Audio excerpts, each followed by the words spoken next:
કર્ણાવતી નામના નગરનો રાજા કર્ણદેવ ખૂબ જ અહંકારી અને વિલાસી હતો. તેના અભિમાન અને ભોગવિલાસનો કોઈ પાર નહોતો. તેને કમલાવતી નામની એક ગુણવાન અને ચારિત્ર્યશીલ પત્ની હતી.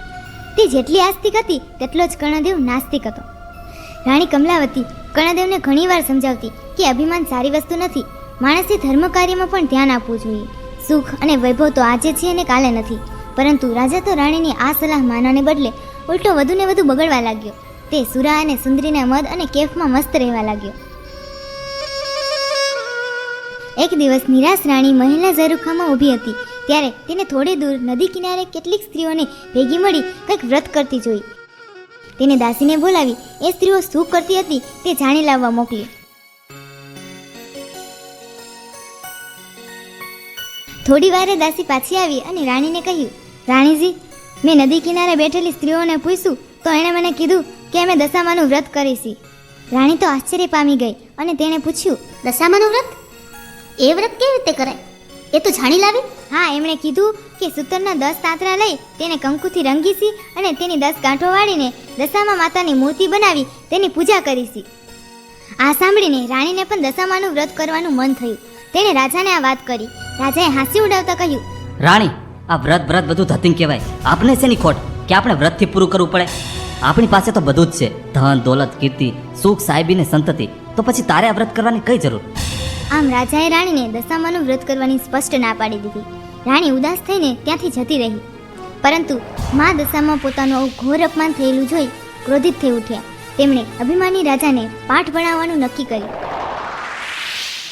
બીજા જ દિવસે સૂર્યોદય થતાં જ પડોશી દેશનો રાજા લશ્કર લઈ કર્ણાવતી ઉપર ચડી આવ્યો. આ એકાએક આક્રમણથી કર્ણદેવ હેપતાઈ ગયો અને લડાઈમાં હારી ગયો. પડોશી રાજાએ તેનું રાજપાટ છૂટવી લીધું અને જીવ બચાવવા રાજા રાણી 2 કુંવરોને લઈ નાસી છૂટ્યો.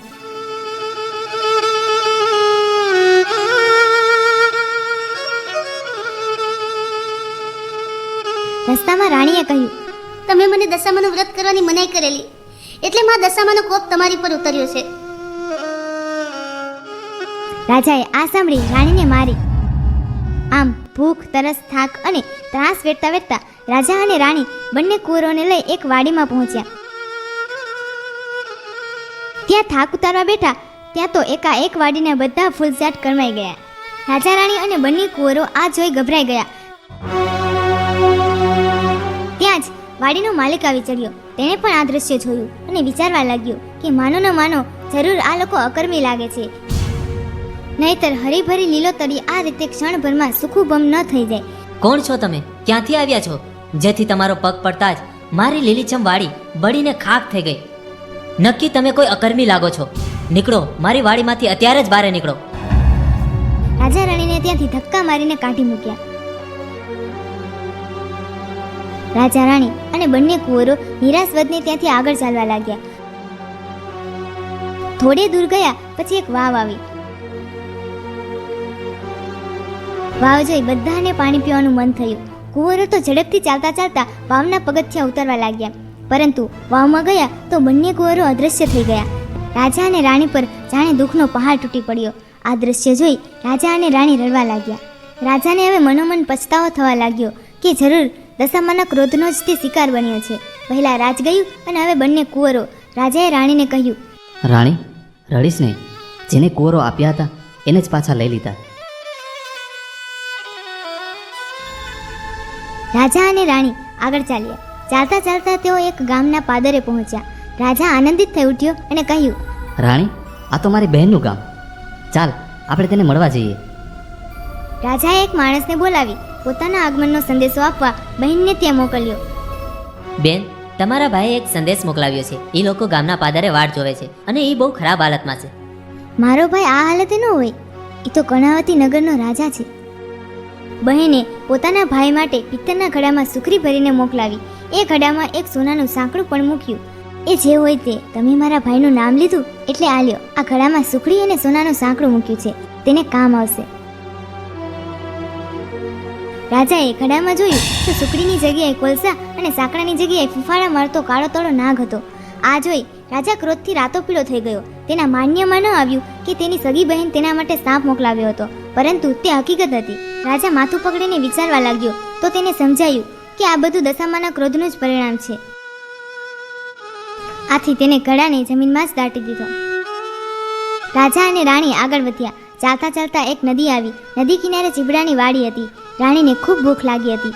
તેણે રખેવાળને એક ચીબડું આપવા કહ્યું. રખેવાળને રાણી ઉપર દયા આવી. તેણે રાણીને એક ચીબડું આપ્યું. રાણીએ ચીબડાને સાડીના છેડામાં ઢાંકી દીધું.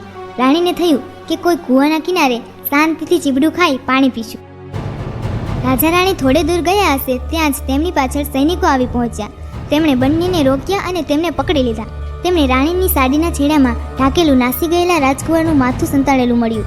મા દશામાના ક્રોધને લીધે રખેવાળે આપેલું ચીબડું રાજકુંવરનું માથું બની ગયું હતું. આ લોકો કુંવરના હત્યારા છે, પકડી લ્યો આને. સૈનિકો ક્રોધે ભરાયા અને તેમને દોરડેથી બાંધી રાજાની સામે લઈ ગયા.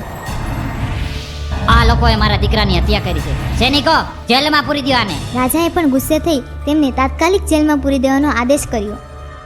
જેલમાં બેઠા બેઠા રાજા રાણી આ ઘટના ઉપર શાંત ચિત્તે વિચાર કરવા લાગ્યા. તેમને ખાતરી થઈ ગઈ કે જે કંઈ બનાવો બની રહ્યા હતા તે બધા જ દશામાના કોપને લીધે જ બની રહ્યા હતા. તેથી હવે એન કેન પ્રકારે દશામાના ક્રોધને તો શાંત પાડવો જ પડશે. આથી દશામાને રીઝાવવા રાણીએ તેમની તપસ્યા શરૂ કરી. 10 દિવસ સુધી રાજા અને રાણીએ માના નામના જપ કર્યા અને નકોરડા ઉપવાસ કરી માની માનસિક સેવા પૂજા કરી. પોતે કરેલી ભૂલોને ક્ષમા કરવા માની યાચના કરી. રાજા રાણીની હાર્દિક ભક્તિ જોઈ મા દશામાં તેમની ઉપર પ્રસન્ન થયા અને તેમને સપનામાં દર્શન દીધા અને આશ્વાસન આપતા કહ્યું કે ચિંતા કરશો નહીં, સૌ સારાવાના થશે.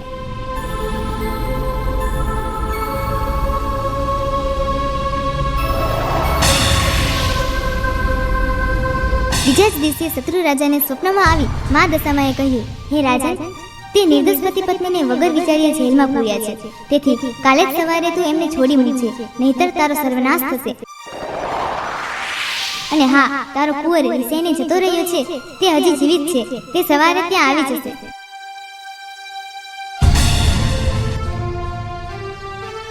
સવારે કુંવર જીવિત પાછો આવી જતા શત્રુ રાજાએ રાજા રાણીને જેલમાંથી છોડી મૂક્યા. રાજા રાણી દશામા માતાનો આભાર માનતા અને ગુણગાન ગાતા ત્યાંથી આગળ ચાલ્યા અને બહેનને ગામ આવી પહોંચ્યા. રાજાને પેલો જમીનમાં દાટેલો ઘડો યાદ આવ્યો. તેણે જમીન ખોદી અને ઘડો બહાર કાઢ્યો અને અંદર જોયું તો તેમાં સુખડી અને સોનાનું સાંકડું હતું. બહેનને પણ ભાઈના આગમનની ખબર પડી તો ભાઈ ભાભીને લેવા સામે આવી. થોડા દિવસ પોતાને ત્યાં રાખી બહેને બંનેની આગતા સ્વાગત કરી. પછી રાજા અને રાણીએ બહેનની વિદાય લીધી અને આગળ ચાલ્યા.